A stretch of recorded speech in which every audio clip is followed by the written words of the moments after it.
Hey, everybody. Happy Sunday night. Happy end of the 2025 New York Jets season, losing today to Buffalo 35-8. The funny part about all of it was us Jet fans have so much PTSD from over the years of blowing tanks that there was a good faction of us, and I'll put myself in that, where you may have been worried about them finding a way to win the game. But I mean, geez, the Jets' historic season comes to an end, getting completely demolished in kind of the fashion that we have witnessed now for 5 straight weeks since Brady Cook has taken over at quarterback. I just finished watching the AG presser. I waited. I had dinner with the family. Wanted to just kind of take a breather. I was having some dialogue with people on X, and it was getting a little bit heated. And I'm like, I got to take a break.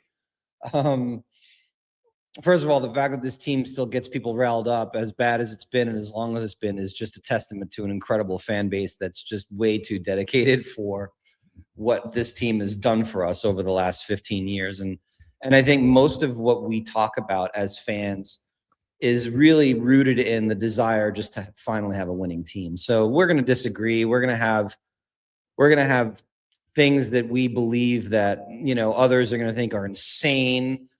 For me, it's just never insult each other, right? Like, so, I was having a really good dialogue with another content creator this evening, and we always keep it cool and respectful, right? And I don't mind people, like, I posted something about not being sure if I wanted to draft Dante Moore with the number 2 pick, and people are questioning who the hell I think I am.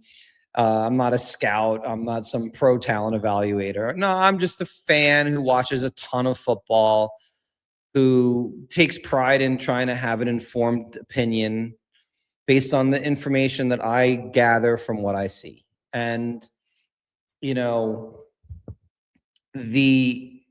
Jets season this year was certainly worse than I think I anticipated.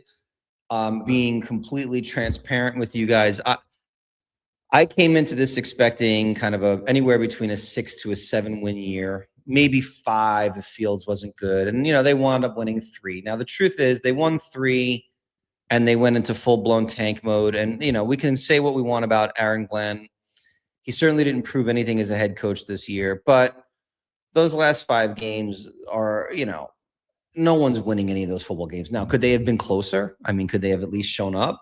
Yeah, I mean, there's a good question there about what the hell happened with losing by 20-plus points 5 straight games in a row and setting NFL records and never intercepting a pass, and all of the things that we all feel right now as fans that have emotionally drained us all year. But he's, again, I don't think it's fully confirmed yet, but I mean, he's coming back, right? Like, he's going to come back.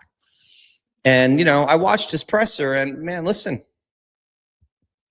I have my issues with the man. I do. I think he, I've said it. I don't want to repeat what I've said before. The humbling experience of his first NFL season hopefully changes the path forward for him as the head coach here. I mean, I actually feel bad for the guy. I do, because I honestly think he came in believing that he was, by sheer force of will, going to be this culture warrior that changed fortune. I think he looked at last season's team going 5-12, being so terribly coached with all the talent it had. He didn't want Aaron Rodgers, or Woody didn't want Aaron Rodgers, or they both didn't want him, but they moved on, which is fine, right? And, I'm going to watch that game as soon as I'm done with this. But I think he brought in Fields. I think they believed they could run an offense similar to how Fields was functioning in Pittsburgh, where he'd be like a game manager. He was going to be the guy that just, limit his mistakes and turnovers, and occasionally have splash plays. I really think they felt that.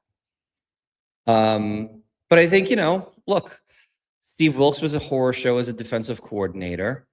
And in general, this team just underperformed. So they pivoted during the season into sell-off mode. And now most of us will look at it and go, yeah, but they had a certain team going into the season. They should never have been 0-7. And so discounting how they performed in the first half of the year is unfair when you're judging Glenn and saying he should be one and done. I'm not saying he should or shouldn't be. I think I've said this before, so this is not new territory for me. My issue with Aaron Glenn is less about Aaron Glenn and more about the fact that he's a first-time head coach, defensive coordinator, and we've been down this road 5 million times.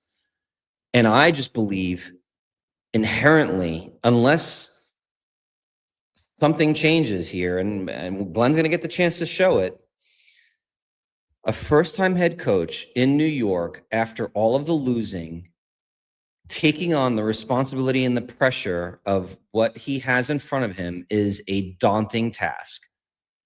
And I think it can consume you, and I think it can just swallow you whole. And he is a different dude at the end of the season than he was at the beginning of the year. Now, like I said, hopefully that's a learning thing and he gets better. Certainly that's what you want to see. But, I mean, what's the positives in the season? I guess some trades in season that we liked. Phillips, Briggs, draft capital, acquisitions, special teams. And I don't want to talk about what Glenn said, but special teams in general is very good. So Chris Banjo was a home run hire. And, I'll do more of a recap on the season, I think, in another pod. I'm doing a pod tomorrow night. I'm doing a recording where we're going to talk a little bit about the draft and the quarterbacks, and we'll do a little recap on what we think about the season. But I think the most important thing after today is we have clarity on where they pick. They're picking second. And what we don't know is, what will that pick mean? Who will they be able to acquire with that pick? Is it a quarterback? Is it Moore? Is it Mendoza? Does Moore declare? We don't know. He's got to make a decision here soon. So, and there's all kinds of rumors about whether he will or won't declare. I mean, I think a lot will go into that decision. I think he's going to find out what he's graded out as an NFL prospect. Is he a top 3 pick, a top 5 pick? We all assume he is, but that's what they'll learn. His agent's job is to learn those things.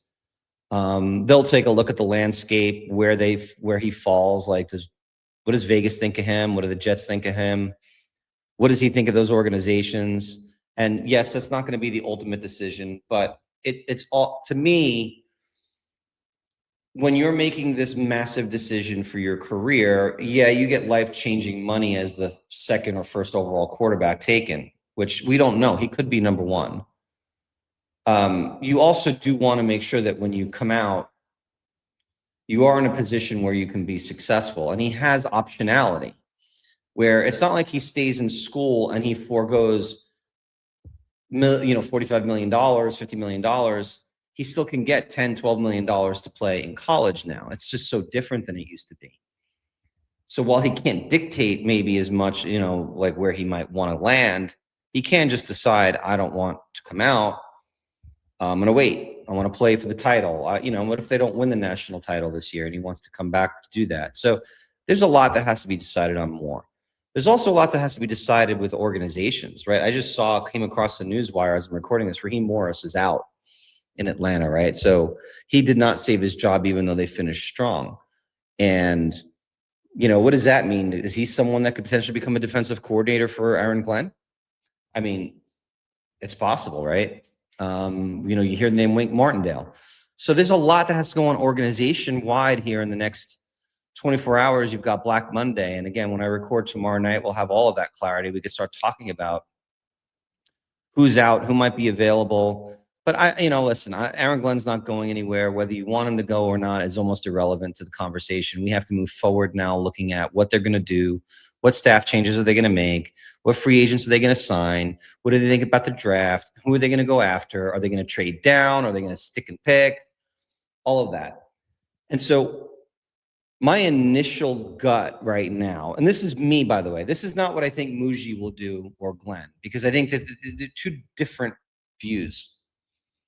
I think if Muji and Glenn were in year one, I probably would, I think I would feel better about this than I do now. But let's just play this out. Let's say Moore declares and Vegas is clearly going after Mendoza. Let's just say that that's the strategy. Let's just say that's the reality, I should say, not strategy, the reality. So Raiders pick Mendoza 1. Jets are on the clock. Moore is up as the potential quarterback choice. Now, the reality is prior to this, the Jets would have made decisions on free agency. They would have acquired free agents or potentially made a trade for a veteran. I believe that it is highly likely that Muji and Glenn will draft Dante Moore if he comes out. I personally question whether that's the right decision, not because I don't like Dante Moore as a prospect. I am worried that the Jets will not have the patience and intestinal fortitude to give him the time necessary to learn and develop before they put him out there. Glenn's coming off a 3-1 season. I mean, has anyone looked at their opponents this year? It's terrible. I mean, Will Parkinson, I believe it might have been Joe, posted their opponents for 2026. You got Green Bay in there. You've got Minnesota in there. You got the Bears in there. I mean, you couldn't ask for a harder schedule for a team that just won 3 games than the Jets just got. On top of the fact that in the AFC East, they're still facing Drake May. They're still facing, Josh Allen. And let's see what the Dolphins do, right? Like, are they going to fire McDaniel? They're going to keep McDaniel? They're going to go pick up a veteran quarterback? And so I posed the question, is the Jets situation one where someone like Dante Moore can come in with the number 2 pick and you literally let him take a redshirt season? Because I believe that's what he needs now. I'm just some schmuck who does a podcast and has opinions on X. But everything that I see about a 20-year-old kid who's having his first season as a starter says to me, with complex defenses in the NFL, with his need to get more mature and make some, adjustments to his overall game, he would best be served sitting the vast majority of next season. If the Jets are off to a 2-7 start, does he get thrown out there because Glenn and Muji are hearing a ton of noise and they're worried about their job security? That scares the hell out of me. Doesn't mean I'm saying I wouldn't draft him. It's my fear is that that's what might happen. Now, if Muji and Glenn were in year one and this was the scenario, I think it's no brainer you would draft him at 2 because you can stash him. You can have literally the exact season you just had right now. And Glenn would get to come back in year 2 with a rookie quarterback now going into his second season, ready to take the reins. But if you go through the second season of God forbid they get off to a terrible start and they're struggling and Glenn pulls the plug and decides to go to him and he falters, Glenn's job is over. Now you have a rookie quarterback who was thrown out there too soon, and you have to start over with a new head coach in year 3. I mean, in his second season, much like what's happened to Cam Ward this year. That doesn't mean he can't become a good quarterback. It just means that, is it the best scenario? If I'm thinking about what's the best way for the Jets to get to 7 wins next year and give Glenn a legitimate shot to build this roster the way he is envisioning it and his own personal belief. I think the reality of it is you take best player available, or you can potentially do a trade down, go sign a vet and maybe trade for a vet like a Mac Jones if you can, or Tanner McKee, or I've heard Malik Willis's name mentioned a bunch in my comments, and I get the attraction to a Malik Willis. My fear is, and this is not just me as a fan speaking, I'm looking at it from how do people view the New York Jets. Does Malik Willis, after what happened in Tennessee where he was mismanaged and faltered, then went to a professional organization like Green Bay where he developed and now has got an opportunity to potentially get a starting job.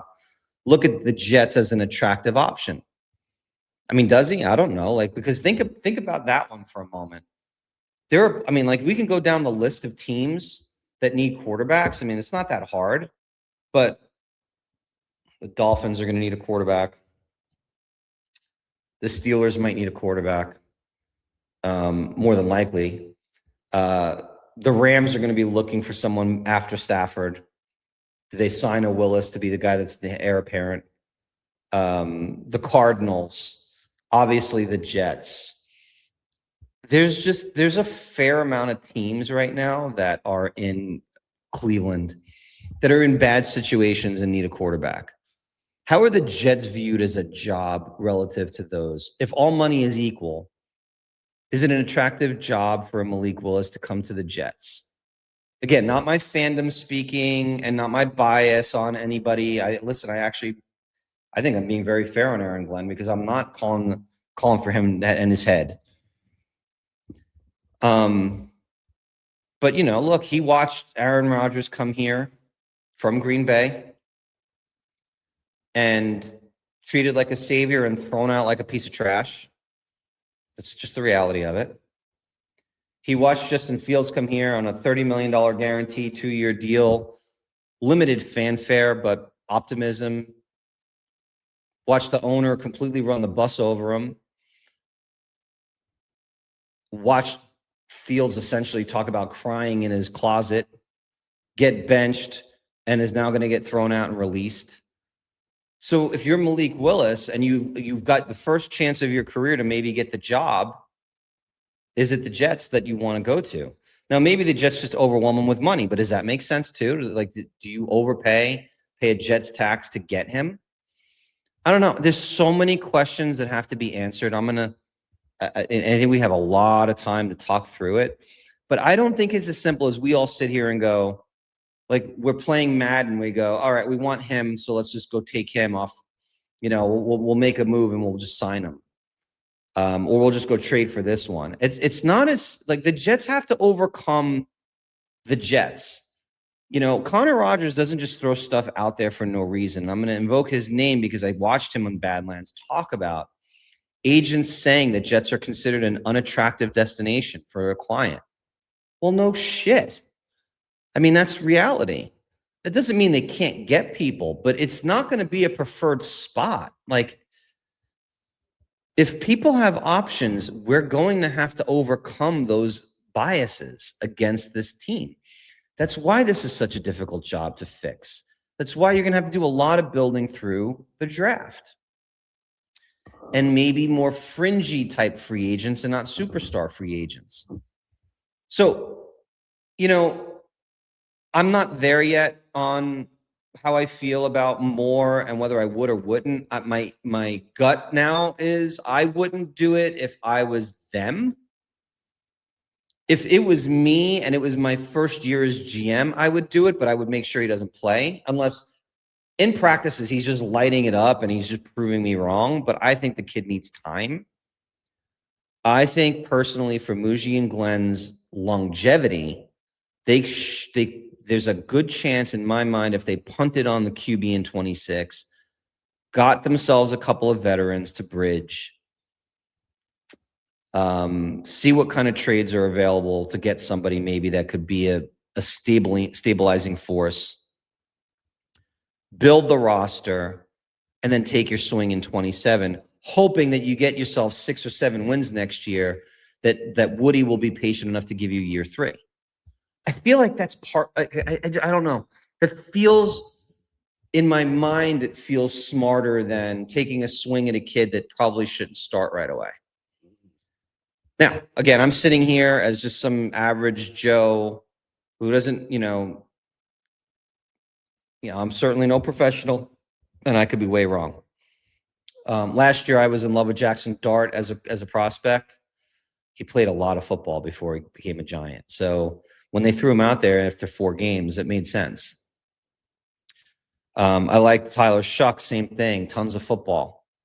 They threw him out there and he was ready to go. And he played really, really well this year. Cam Ward did not look good early on. Now his talent around him was bad, but he got better as the season went, but you could see it. And so I'm just hesitant in this scenario. With that said, if Muji and Glenn look at Dante Moore and think he is everything that they want in a quarterback, then they got to take the swing, right? And they're going to have to trust their instincts on that. Like I've said from day one, that's what they get paid the money for. Glenn's got a monster contract to make these types of decisions with Muji. And for all we know, listen, by the way, there was Connor Hughes posted something right before I came on talking about Brian Daboll potentially being a target for OC at the Raiders.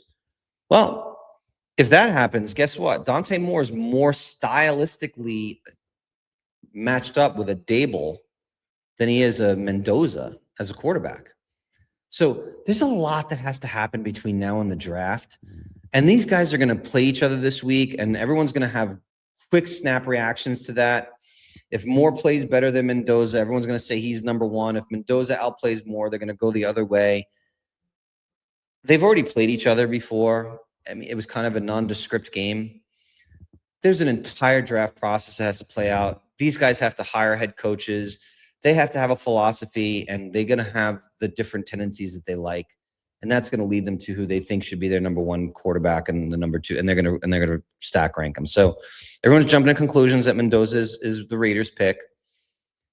I don't think it's as simple. He's not an Andrew Luck prospect, so we should probably cool our jets, and see how this plays itself out. If Mendoza's sitting there for me at 2, and this is me, the Jets might go, we don't like Mendoza, and they just trade the pick. But I look at Mendoza and I go, 30-plus starts, got the size, he's got the arm, he's got the head, he's got the release.